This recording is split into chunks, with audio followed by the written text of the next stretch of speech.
So I've done a lot of mall dead or alive videos now, or at least several of them. And I'm going to make another one. And this one is interesting because other malls are malls I have a history with.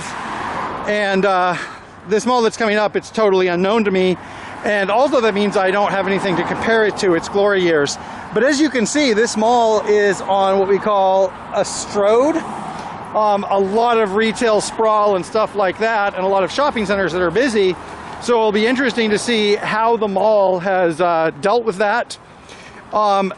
Especially just from looking on it on the outside, the parking lot looks kind of empty. So I kind of know my answer or my guess.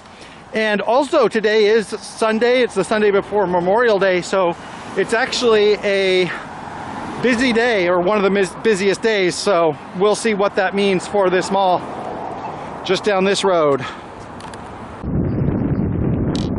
So this looks like it's the mall's main entrance. I don't see any cars parked here. I see one or two cars parked here. So that will be interesting to see, but I'm already getting kind of deserted vibes. Maybe that's misleading. We'll find out. So that's the inside of the mall.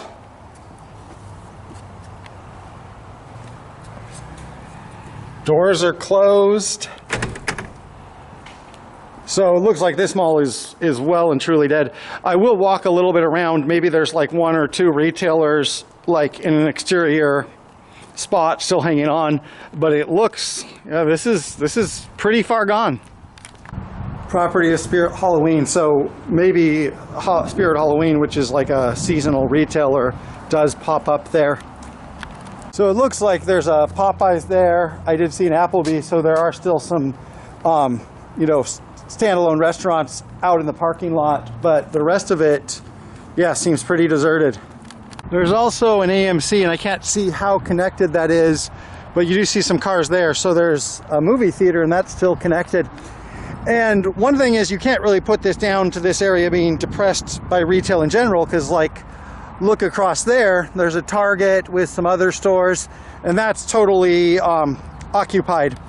But this mall, the Cascade Mall, is just about as dead as a mall can be. And you can even see this parking lot, you know, there's a lot of cracks and stuff. So this parking lot, well, the landscaping looks like it's still being done. So I can't say that it's like just totally decaying, but it is not in one piece. And also, like, I do have to mention, just like, you know, because there is a debate about real estate and land protection stuff, and people say that's what's driving up the cost of housing. And then you see something like this, which is like, I don't know, 20 acres of land that is, you know, being not used at all. You think of how many houses, how much housing you could build here in an area where there's a high demand, a lot of tech workers moving up out of Seattle. So there is land out there, and a lot of it's just not being used. And I don't have all the answers, but I do want to just contrast the insane cost of housing in the Pacific Northwest with stuff like this being left empty.